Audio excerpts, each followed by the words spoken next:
Pessoal, não deu, né? Pênalti, como já falam, né? A loteria. Também colocaram o Alessian para bater o último pênalti, né? Motivo ali, não sei. Talvez também pesa um pouco bater por último, né? E aí o Rossi chegou a pegar um pênalti, né? Mas não tem o que falar, né? Pênalti é loteria. Lino também acabou desperdiçando, né? Perdeu também. Isso não tira, né, a qualidade dele, nem do Alessian. Vida que segue. Vamos ver agora aí o pós-jogo aí do Flamengo aí, beleza? Se você gostar do vídeo, se inscreva no canal, deixe seu like, comenta suas opiniões aqui abaixo nos comentários, beleza? Ao atleticano que está com a gente, imagino, o rubro-negro também está, lamento pela eliminação. Foi um duelo, assim, do tamanho da rivalidade, né? Especialmente para os atleticanos. Sempre digo que é uma rivalidade muito grande, mas ela é bem maior do atleticano para o rubro-negro do que o contrário. Então, para o atleticano, é muito significativo vencer o Flamengo, eliminar o Flamengo de uma Copa do Brasil em uma disputa de pênaltis com toda essa carga dramática. De fato, foi assim, a gente viu os outros dois jogos entre as duas equipes, o primeiro da Copa do Brasil e o do Campeonato Brasileiro, jogos muito táticos e muito travados. O Galo conseguindo anular o Flamengo, e o Flamengo tentando, e o Galo com contra-ataque, ora aproveitando, ora não aproveitando. Hoje foi um jogo diferente. Foi um jogo em que no primeiro tempo o Flamengo conseguiu jogar, e no segundo tempo o Galo se viu obrigado a jogar e foi pro jogo, né? O Galo poderia ter empatado o jogo nos 90 minutos e poderia ter resolvido o jogo no tempo normal, e seria algo justo pelo que foi o segundo tempo.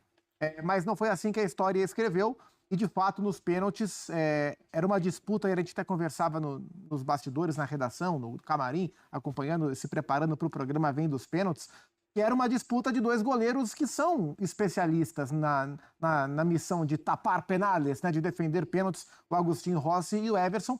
Cada um pegou um. A questão é que o Flamengo errou dois, porque o Wallacian bateu na lua, bateu mal. Logo, o Wallacian, que foi um personagem da polêmica do primeiro jogo. Mas a gente tem que falar da classificação do Galo, a gente tem que falar da figura do Everson, como ele constrói a sua história no Galo. Eu me lembro, eu estava na semifinal da Libertadores, eu estava em Buenos Aires para Galo e River, e depois que o Galo elimina o River, o dia seguinte tem uma coletiva do Vitor, diretor de futebol do Galo, né? Ou do futebol do Galo. E o Vitor fala que ele já. O Vitor, hein? São Vitor, né? Ao lado do Reinaldo e do Hulk, os três maiores da história do Galo. O Vitor falava que, olha, eu já coloco o Everson no patamar dos maiores goleiros do Galo, junto, assim, comigo, com o Tafarel, com o João Leite. O Galo tem 4 goleiros históricos: João Leite, Tafarel, o Vitor e o Everson, né? A gente não sabe o que vai ser a Copa do Brasil daqui por diante, mas hoje, mais uma vez, ele contribuiu numa disputa de pênalti, pegando e fazendo para colocar o Galo nas quartas de final com justiça. Um belíssimo confronto, taco a taco, muito pau a pau, e o detalhe definiu. O detalhe é o Everson e o Wallace que vai quebrar fora. E eu quero ouvir você, André, porque vamos lá, a gente sempre que coloca o Flamengo em qualquer discussão, qualquer emparelhamento, a gente fala, não necessariamente ele vai ser tratado como favorito em qualquer confronto, mas, pelo menos em contexto sul-americano, ele não será colocado como azarão em nenhum. O tamanho do... Assim, é o que diz o Pac, a gente não sabe o que isso vai desencadear lá na frente. O Galo pode cair nas quartas. Legal, sim, isso acontece. Mas hoje em dia alguém enfrentar o Flamengo e eliminar virou um feito, virou uma coisa grandiosa. Como é que você vê esse feito e o que ele pode gerar de desdobramento para o Atlético? Pro Atlético ou pro Flamengo? Não, pro Atlético. Foco na força da classificação do ponto de vista do Atlético, é um resultado maravilhoso pensando no que tem acontecido internamente, né? Não faz muito tempo, 2 semanas, em que houve a questão dos jogadores tomando atitudes, né? Até ameaçando entrar na justiça contra o clube. Gente que tomou essa providência, né? Como o Rony, e depois voltou atrás, convencido que foi pelas pessoas que comandam o futebol do Atlético Mineiro. E aí teve aquele jogo estranhíssimo contra o Bucaramanga, na Copa Sul-Americana. O Atlético perdeu em casa, se classificou nos pênaltis, porque tinha ganhado fora. E, aparentemente, a situação do ponto de vista da entrega dos jogadores e da condição, né, psicológica deles para fazer o seu trabalho, melhorou. E um resultado como esse prova que melhorou e avisa que vai melhorar, né? A tendência é essa, porque time por time o Flamengo é superior ao Atlético. E o resultado de vitória do Atlético Mineiro no Maracanã na abertura desse confronto foi um resultado que surpreendeu todo mundo. o Atlético e o Flamengo se classificar, ou o Atlético ou o Flamengo se classificarem nesse confronto, são resultados totalmente normais. O Flamengo é um time melhor do que o Atlético Mineiro. Ele deveria ser considerado o favorito teórico. O futebol mostrou outra coisa. Depois de resultados iguais, disputa de pênaltis, as coisas são assim mesmo. Aí nós passamos a ver uma disputa entre cobradores e goleiros, e entre cobradores e seus nervos. E acontece, né? De gente que é muitas vezes confiável para cobrar pênaltis e falhar na hora da decisão. Do ponto de vista do Atlético, além de uma classificação que vale muito em termos econômicos, e ninguém pode falar que o aspecto econômico não é importante no atual momento que o Atlético Mineiro vive, do ponto de vista do Flamengo, é sem dúvida o momento mais tenso do período do Felipe Luiz como treinador. Ele já vem sendo criticado pela forma como o Flamengo está atuando nesse momento. As coisas são muito rápidas, né? O dinamismo do futebol e tal. No Mundial, que não faz muito tempo, ele recebeu muitos elogios. Desde então, as críticas têm ganhado muito terreno, muito espaço, pelo fato do Flamengo só ter teoricamente um jeito de jogar, não conseguir confirmar vitórias que ele deveria ser capaz de alcançar. E agora essa eliminação é um baque na temporada, embora institucionalmente as declarações sejam no sentido de priorizar o Campeonato Brasileiro, claro, Copa Libertadores, mas uma eliminação assim cedo, né, relativamente cedo na Copa do Brasil, independentemente de ser para um grande do futebol brasileiro, é uma coisa que gera consequências, haverá repercussões, sem dúvida alguma. Pois é, daqui a pouco quero falar também sobre as escolhas dos batedores, inclusive o último batedor, que é o Wallace Ian. Valeria a pena mesmo colocar o garoto, o menino, para bater esse último pênalti? O Wallace Ian, que estava um segundo tempo nervoso, não jogou bem um segundo tempo, e vamos discutir sobre isso. Antes, deixa eu colocar as estatísticas dessa partida do Flamengo contra o Atlético e Flamengo lá na Arena MRV, para falarmos um pouco mais da capacidade do Galo também, de mesmo com um gol na desvantagem, vendo que o jogo poderia ir para os pênaltis, conseguir manter a calma e melhorar no segundo tempo. Bom, posse de bola, 47% a 53% para o Flamengo, finalizações de 18 a 17, finalizações no alvo, 6 a 3, grandes chances, 6 a 4 para o Flamengo, ações na área rival, 25 a 29, e escanteios, 3 para o Galo e 5 para o Flamengo. Ô Zupa, pode ser essa classificação em cima do Flamengo, da maneira como foi, ao lado da torcida, eles todos muito emocionados com tudo que aconteceu, os jogadores também sentindo essa energia, pode ser a virada de chave da temporada do Galo? Pode. A gente falou sobre isso ontem. Eu alertei aqui, não é nada sobre adivinhação, não, é só sobre como as coisas talvez aconteçam de uma forma repetida com alguns personagens. O Cuca trabalha no caos. E o Atlético viveu o caos há 2 semanas. O fundo do poço dos últimos anos na relação jogadores-instituição, depois torcida-jogadores. Hoje essa semana teve encontro, né? A torcida, lá e tudo. É nesse ambiente mais caótico possível que o Cuca costuma encontrar o seu habitat mais confortável. E o Galo vai tomando corpo. Ainda que não vá jogando brilhantemente, mas é um time que, por exemplo, nesses jogos, ele está se defendendo muito melhor. Jogos contra o Flamengo, nos 3 jogos contra o Flamengo, o Galo se defendeu muito bem. Assim, esse time tem uma questão que me incomoda ainda, que é uma dificuldade, embora tenha bons jogadores no ataque, né? O Cone é bom jogador, o Scarpa é um bom meia, o Coelho é bom jogador, tem o Júnior Santos no banco e tal, mas esse time tem uma dificuldade de definir os lances. A organização ofensiva, ela pode até existir, mas a definição ela tem dependido quase que exclusivamente do Hulk. E isso é muito ruim. Então o Galo se defendeu muito bem nos 3 jogos contra o Flamengo, brigou, batalhou, competiu, mas definiu mal. Poderia ter definido em jogo do Campeonato Brasileiro, o Rony não aproveitou. No jogo da Copa do Brasil, o Coelho aproveitou. E hoje o time teve volume no segundo tempo, mas não encontrou a finalização clara. Dependeu do Hulk o tempo inteiro. Mas pode ser virada de chave, porque o Cuca trabalha no caos. E foi a partir do caos que ele começou a fazer esse time crescer. Por quanto tempo isso vai durar? Não sei. Mas pode ser virada de chave? Pode. Ô, André, a gente começou o debate no enfoque, obviamente, do classificado, do vencedor, do feito do Galo, trazendo um pouco a discussão para o rubro-negro. pro lado rubro-negro. O Zupac fala, pode ser a virada de chave pro Galo? Pode. E o que pode ser a eliminação? Pro Flamengo. Você ser eliminado pro Atlético não é nenhum constrangimento, mas os últimos jogos do Flamengo não foram os melhores. Isso. Primeiro tempo até ensaiou assim um Flamengo mais vistoso ofensivamente, que a gente não vinha vendo as mudanças do Felipe Luiz e tudo mais. Mas cai, é eliminado e o peso disso daqui para frente? É mais ou menos o que eu acabei de falar. Eu acho que o Felipe Luiz vai ser pressionado, vai ser criticado internamente. Aliás, não é de hoje, né? Pessoas que fazem parte, digamos, da tomada de decisão têm algumas ressalvas em relação à forma como o Felipe Luiz usa o elenco do Flamengo, uma certa reclamação em relação a um compromisso inabalável com determinados jogadores. Teve episódio do Pedro, né?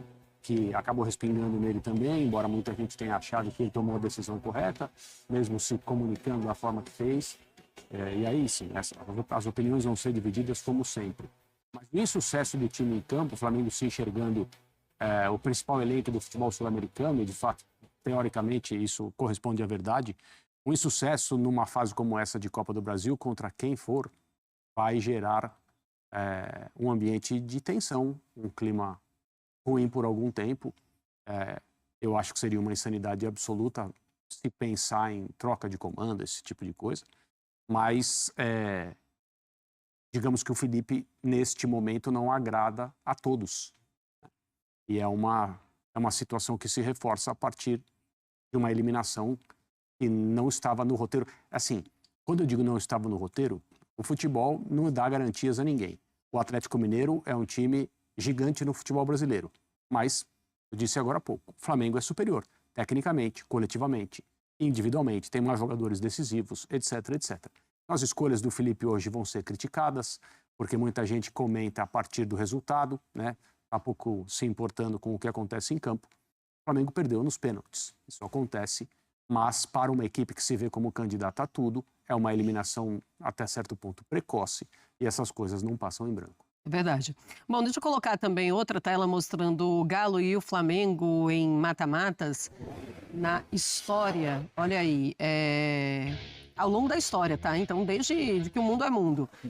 No Brasileiro de 1980, na final, deu Fla, em 86, deu oitavas o Galo, em 87, o semi, Flamengo, 2006, quartas, Flamengo, 2014, semi, Galo.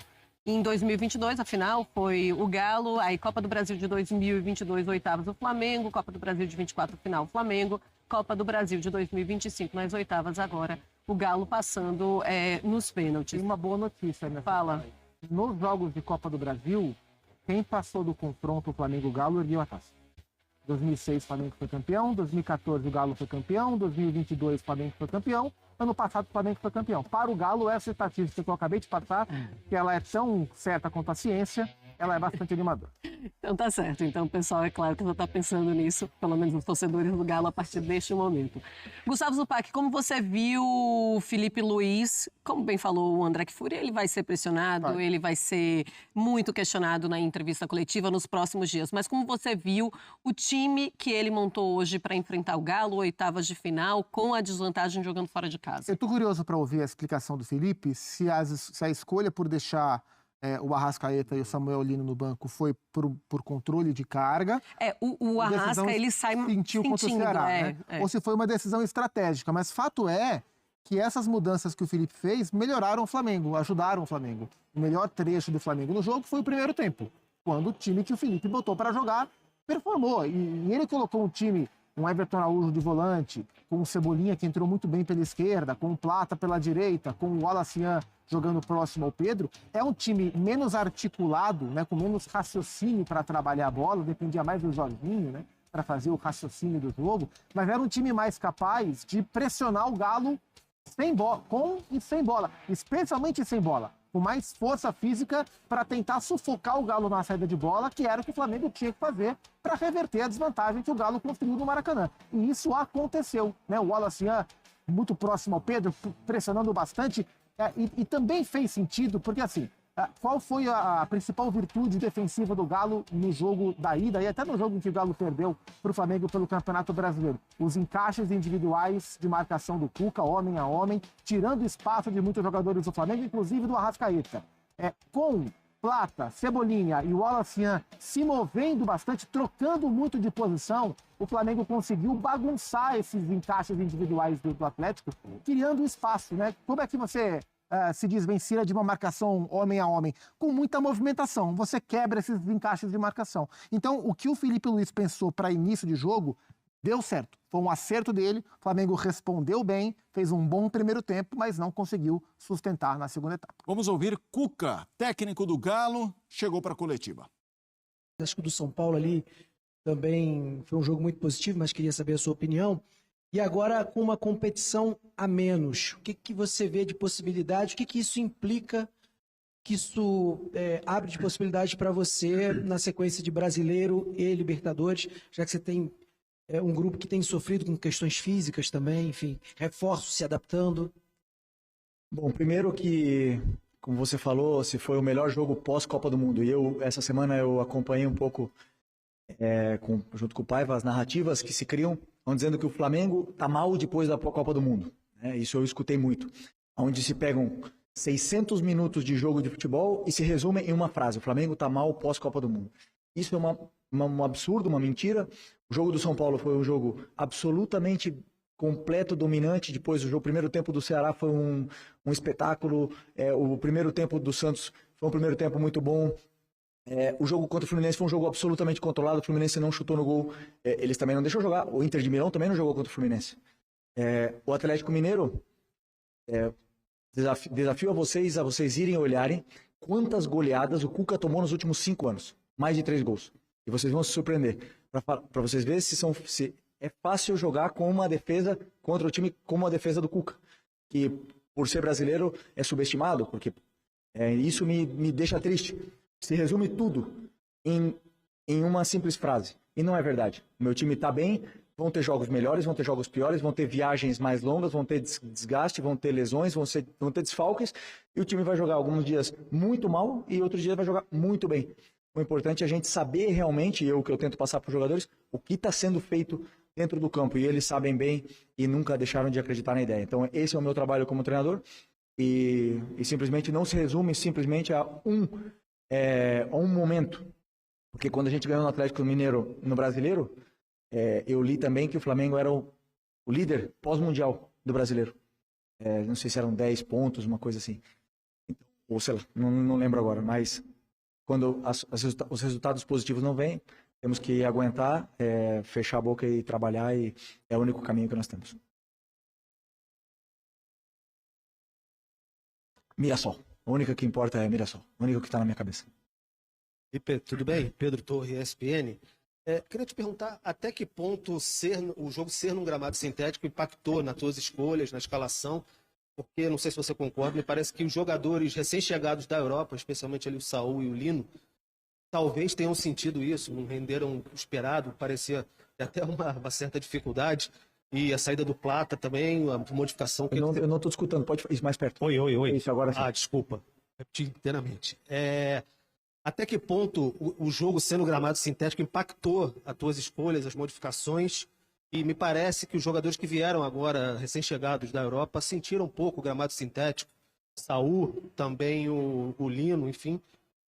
O que você acha disso? Até a saída do Plata, Saúl, o que você imaginava por ali? Obrigado. O Plata pediu substituição.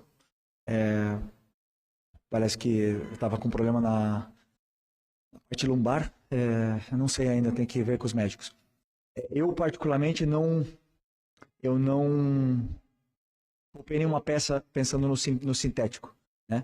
Claro que existem jogadores que têm problemas nas articulações, que sofrem com isso, mas todos se colocaram à disposição de participar, né, do jogo. Como eu falei, algumas escolhas que eu fiz, por exemplo, Lino, Saúl, Emerson, não estavam em condições de repetir, iniciar o jogo, então eu preferi ter 30 minutos eles bem do que ter 60 minutos e com risco de lesão e ter uma queda de rendimento. Então essas coisas são bem planejadas antes do jogo. E o Arrascaeta, como eu falei, ele teve um desconforto no último jogo, onde também sabíamos que tinha um certo risco ele poder jogar hoje. Por sorte jogou e não sentiu piora, né, na lesão. Mas o gramado sintético, eu já falei na outra vez, Série A é uma pena. É uma pena para o espetáculo. Uma pena que isso aconteça. E, infelizmente, clubes grandes, os grandes do Brasil estão fazendo isso, Botafogo, Palmeiras, Atlético Mineiro, e na qual vai ser muito difícil poder fazer alguma coisa, né? Quando são os grandes que começam a fazer esse movimento. Então, aceitar e esperar daqui a muitos anos a proibição e a mudança. Felipe, tudo bem? Boa noite aqui na frente. Gabriel Alfa, canal Paparazzo, Rubro Negro, Revista Placar. Felipe, a gente tem hoje uma infinidade de perguntas que a gente podia fazer sobre o jogo, sobre o resultado, mas eu queria te perguntar, sei que o torcedor ainda está muito de cabeça quente, mas o que você pode fazer para tentar blindar o Wallace Yan das críticas? Que ele vai receber críticas, ele vinha sendo um dos principais jogadores, a gente viu na história do futebol que muitos jogadores de base acabam sendo, entre aspas, queimados em cima da hora. A gente viu o jogador da base do Flamengo sendo vaiado no Maracanã porque fez uma partida ruim, de várias boas. O que você pode falar, especialmente para o Wallace Yan, para ele se blindar talvez um pouco desse momento, ele que vinha fazendo grandes atuações desde a Copa do Mundo de Clubes, foi o artilheiro do Flamengo lá, por conta de tudo que aconteceu hoje. Obrigado. As críticas, elas fazem parte do crescimento dos jovens, do crescimento do atleta profissional, e quanto melhor ele possa lidar com as críticas, ele, Matheus, Lohan, Cleiton, João, todos os jovens, Everton Araújo, que passam por críticas, quanto melhor eles lidarem com isso, cada um tem a sua forma e a sua maneira de fazer, quanto melhor eles fizerem isso, maiores como jogadores de futebol eles vão ser. Todos os jogadores, absolutamente todos, 100% dos jogadores que estão no meu elenco, no meu vestiário agora, foram criticados em algum momento da carreira. É normal, faz parte do processo. Ele tem que assimilar o antes possível, não deixar se abater e voltar mais forte. E não tenho nenhuma dúvida que ele vai estar mais forte. Felipe, boa noite. Emanuele Ribeiro do GE. Globo. Não acho que é uma coisa que você acompanha, mas a gente acompanha um pouco da discussão de torcedores nas redes sociais, também nas ruas, e nos últimos jogos a gente vê uma certa insatisfação com o desempenho do time, né? Você sempre fala isso, porque a cobrança do torcedor do Flamengo é sempre grande, porque o torcedor sabe o que o Flamengo pode entregar.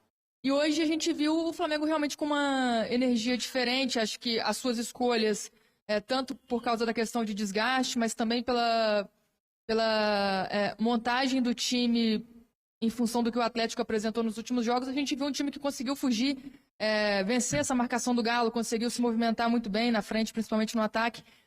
Como que você vê essa cobrança dos torcedores? Esse jogo de hoje é uma prova de que o Flamengo pode fazer alterações, pode usar melhor o seu elenco e também apresentar essas variações que a gente vê que estão sendo cobradas? Obrigada.